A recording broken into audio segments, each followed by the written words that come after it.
Thank you అండి. వేదిక మీద ఉన్న తెలుగుదేశం పార్టీ జాతీయ అధ్యక్షులు చంద్రబాబు నాయుడు గారికి, ఇప్పుడే మన ప్రధాని నరేంద్ర మోడీ గారు మాట్లాడారు. హెలికాప్టర్ టేక్ ఆఫ్ అవ్వాలి కాబట్టి ఆయన ఫస్ట్ మాట్లాడేసి దాని తర్వాత బాబు గారు మాట్లాడుతా అన్నారు. వేదిక మీద ఉన్న ఇతర ఎన్డీఏ అభ్యర్థులందరికీ, వేదిక ముందున్న అనకాపల్లి, విశాఖపట్నం, విజయనగరం ప్రజలందరికీ నమస్కారం అండి. నాయకులందరికీ నమస్కారం. మోడీ గారి తర్వాత మాట్లాడే అవకాశం వచ్చినందుకు ఆనందంగా ఉంది. ఇప్పుడే ఆయన అన్నట్టు గత 5 సంవత్సరాలుగా వైఎస్ఆర్ కాంగ్రెస్, తెలుగుదేశం ప్రభుత్వం, ఎన్డీఏ ప్రభుత్వంలో జరిగిన అభివృద్ధి అంతా పక్కన పెట్టేసి అవినీతిని ఎట్లా పెంచుకోవాలి అని మోడీ గారు ఇప్పుడే చెప్పారు.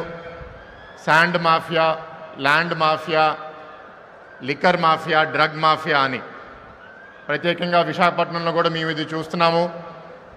ఎప్పుడు చూసినా సరే ఎక్కడో భూ కబ్జా, ఎవరో గోడలు ఎరగొట్టేయడం, ఎవరినో బెదిరించడం. మొన్నే మీరు కూడా చూశారు, ల్యాండ్ ఇష్యూస్లో విశాఖపట్నంలో గెలిచిన వైఎస్ఆర్సీపీ ఎంపీ వాళ్ళ వైఫ్, అబ్బాయిని కూడా కిడ్నాప్ చేసి 2 రోజులు న్యూస్ కూడా బయటికి రాలేదు. మొన్నే ఒక ఎంఆర్ఓ కూడా మర్డర్ అయ్యారు. ఇట్లాంటి చర్యలు జరుగుతున్నప్పుడు అసలు ఆంధ్ర రాష్ట్రంలో అందరికీ భద్రత ఏముంది అనేది ప్రజలందరూ ఆలోచిస్తున్నారు.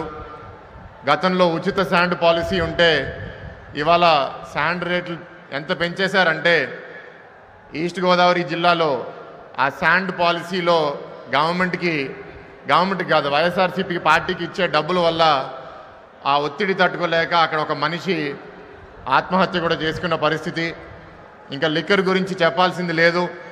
మద్యపాన నిషేధం చేయకుండా గవర్నమెంట్ ఎలక్షన్స్కి మళ్ళీ రానన్న వైఎస్ఆర్సీపీ పార్టీ 2019లో మద్యం మీద ఆదాయం 7,000 కోట్లు ఉంటే అది తగ్గించడం పక్కన పెడితే ఈ 5 సంవత్సరాల్లో దాన్ని 4 రేట్లు పెంచేసింది.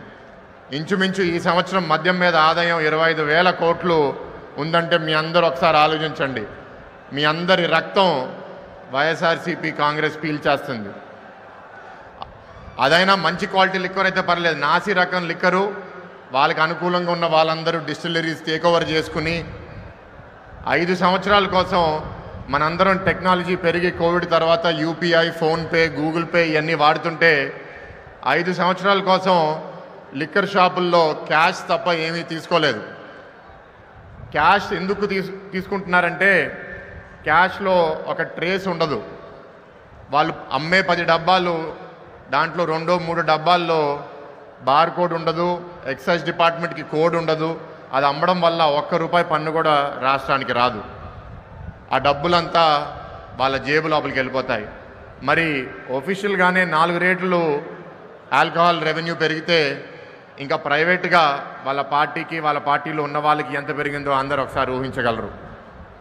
ఇంకా గంజాయికి వస్తే 2014 నుంచి 19లో కొండ ప్రాంతాల్లో అక్కడ ఒక దారి చూపించాలి అని అరకు కాఫీ అనే బ్రాండ్ని చంద్రబాబు నాయుడు గారు పాపులర్ చేసి ప్రపంచవ్యాప్తంగా తీసుకెళ్తే 19 తర్వాత కాఫీ అనేది పూర్తిగా మర్చిపోయారు. నాకు వచ్చే సమాచారాల ప్రకారం అక్కడ చాలా ప్రాంతాల్లో గంజాయి పండిస్తున్నారు. ఆ గంజాయి కూడా ఇవాళ విశాఖపట్నంలో వీధి వీధికి ఎంటర్ అయిపోయింది. ప్రత్యేకంగా యువత దాంతో చాలా దెబ్బపడుతున్నారు. నేను చాలా వీధులకి ఇవాళ విశాఖపట్నంలో తిరుగుతుంటే మాకు సీసీటీవీ కెమెరాలు కావాలని, వీధి లైట్లు కావాలని అడుగుతున్నారు. ఎందుకు అని అడిగితే ఈ గంజాయి మద్యం ప్రభావం వల్ల బ్లేడ్ బ్యాచ్లు, దొంగలు ఎక్కువ తయారవుతున్నారు. మహిళలకి, పిల్లలకి భద్రత లేదంటే విశాఖపట్నం ఎంత ప్రశాంతంగా ఉండేది, ఇప్పుడు ఇట్లా ఉందని విని నాకు చాలా బాధ కలుగుతుంది. మోడీ గారు అన్నారు కేంద్ర ప్రభుత్వం ప్రాజెక్టులు చాలా ఇక్కడ పూర్తి చేశారు, హైవేలు, సెంట్రల్ గవర్నమెంట్ ఇన్స్టిట్యూషన్స్. ఇక్కడ ఎన్టీఆర్, సుజలా శ్రవంతి, పోలవరంకి ఎట్లా వాళ్ళు మద్దతు పలికారో భవిష్యత్తులో కూడా ఎన్డీఏ సపోర్ట్తో పోలవరాన్ని తప్పకుండా పూర్తి చేస్తాము. పోలవరం జలాలు ఇక్కడ తాగు, సాగు, పారిశ్రామిక అవసరాల కోసం లెఫ్ట్ కెనాల్ ద్వారా తప్పకుండా చంద్రబాబు నాయుడు గారి నాయకత్వంలో ఈ రాష్ట్రంలో తీసుకొస్తాము. మీ అందరికి మద్దతు కోరుతున్నాము. మీ అందరు ఓటు ద్వారా మళ్ళీ రాష్ట్రాన్ని దారి లోపలికి తీసుకుని రావాలి. మా అభ్యర్థులందరూ ఇక్కడ ఇందాకే మోడీ గారు పరిచయం చేశారు. Thank you sir. ఎంపీలు, ఎమ్మెల్యేలు అందరినీ మీరు ఎప్పుడైతే గెలిపించగలుగుతారో మా సమస్యలన్నీ, అది రైల్వే జోన్ అవనివ్వండి, విశాఖ స్టీల్ ప్లాంట్ ప్రైవేటీకరణ అవ్వకుండా ఆపడం అవనివ్వండి, ఇక్కడ రాష్ట్రంలో 20 లక్షల ఉద్యోగాలు సృష్టించడం అవనివ్వండి, మా మేనిఫెస్టో పూర్తిగా అమలు చేయడం అవనివ్వండి, ఇవన్నీ తప్పకుండా చంద్రబాబు నాయుడు గారు, పవన్ కళ్యాణ్ గారి నాయకత్వంలో రాష్ట్రంలో అండ్ కేంద్రంలో మోడీ గారి ప్రభుత్వం సహాయంతో మేము పూర్తి చేస్తామని పూర్తి నమ్మకంతో మీ ముందుకు ఇవాళ వస్తున్నాము. మీ అందరూ మమ్మల్ని దీవించవలసిందిగా కోరుకుంటూ మీ సెలవు తీసుకుంటాం.